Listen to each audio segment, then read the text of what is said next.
Loch Ness Monster.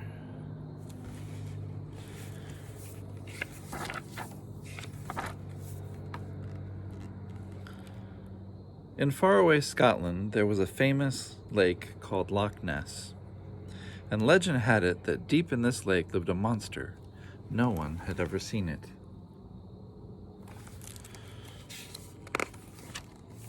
But guess what? The legend was false.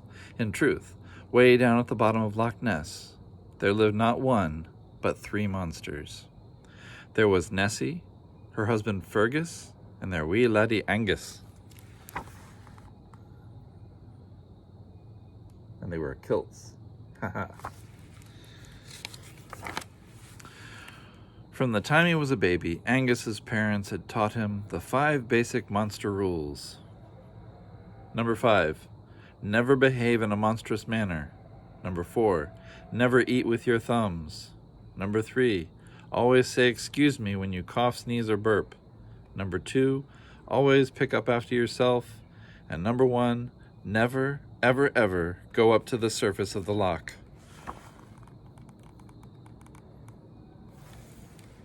So Angus was well behaved, ate with a spoon, said excuse me when he coughed, sneezed, or burped. But as he grew bigger, so did his messes. Mother Nessie skidded across the floor on Angus's slimy lockweed collection and crashed into Father Fergus.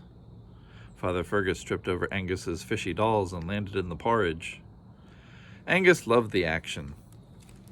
His parents did not.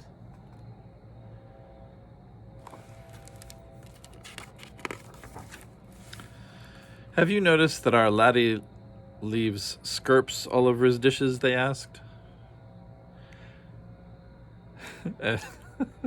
And puggy knit shells on the floor?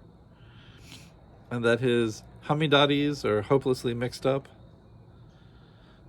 And that we're surrounded by grotty laundry? What had happened to their tidy home? Angus had happened.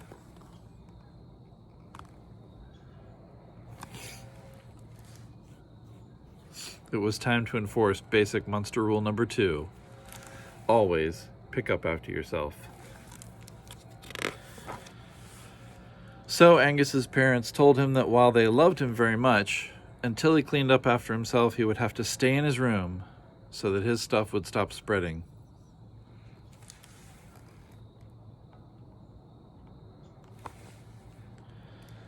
Meanwhile, they would deliver his daily meal of milk and tatties in a can.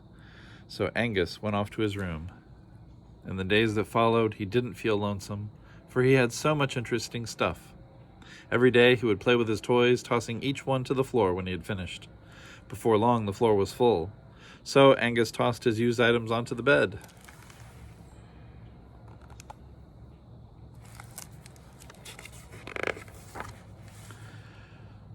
And a monstrously messy mountain began to grow. Books and toys, rock collection, slimy lockweed, ew.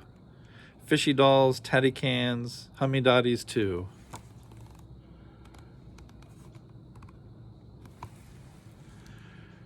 Grotty laundry, puggy knits, spoon and skirpy cup, messy mountain moving higher, up and up and up.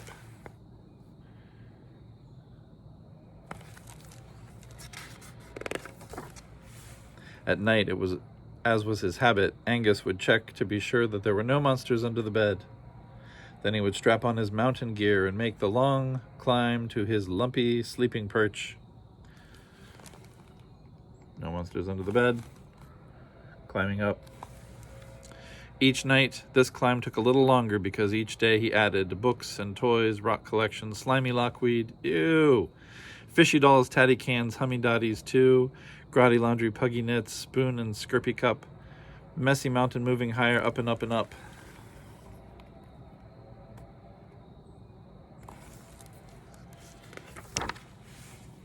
Not only was the climb a long way up, on the nights when Angus fell out of bed, it was a long way down. Now Angus was beginning to miss his parents. He was uncomfortable in his lumpy bed and dreadfully hot as he neared the sun on the surface of the Loch.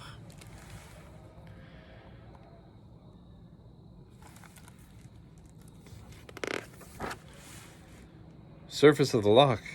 Angus had forgotten basic monster rule number 1. Never ever go to the surface of the Loch.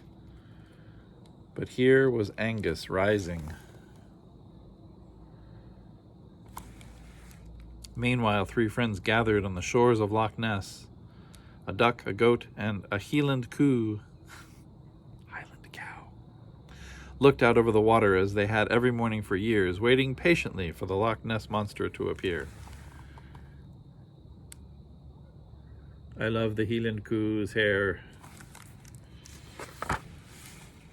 And at last, on this particular morning, they saw a wee ripple way out on the loch. Could it possibly be?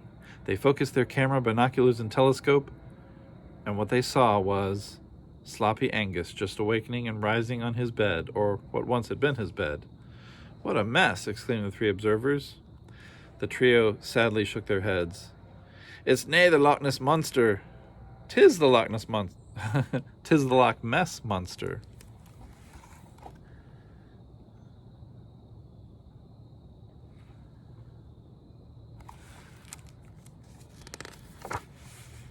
The little one had enormous feet that could probably stomp you flat in a second. The middle one had a hairy chin, fierce spears on its noggin, and big googly eyes, and the big one must have been 500 feet tall, with a long green snout, and it made the most horrible sound. Moo! Moo!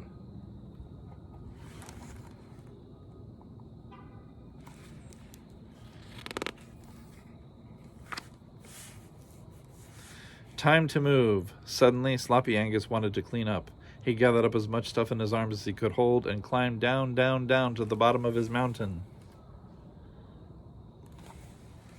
Let's see. Slimy lochweed on the shelf, puggy knit shells in the laundry basket, books and toys in the garbage, grotty laundry in the fish tank. No, wait, that wasn't right. Slimy lochweed in the fish tank, grotty laundry in the basket, puggy knit shells in the garbage, books and toys on the shelf.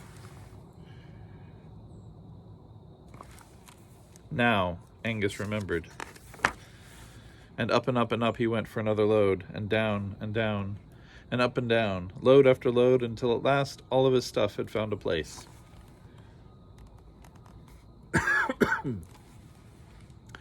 Books and toys, rock collection, slimy lochweed, ew. Fishy dolls, tatty cans, hummy-dotties too. Grotty laundry, puggy knits, spoon and scurpy cup. Messy mountain is no more. Angus cleaned it up.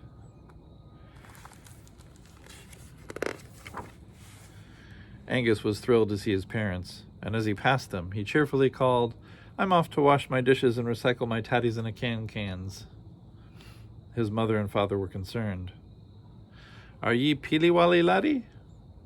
But Angus was not peely-wally. He was just glad to be plain Angus instead of sloppy Angus. That night he had a wonderful dinner with his parents, and land monster-free dreams on his smooth, cool bed.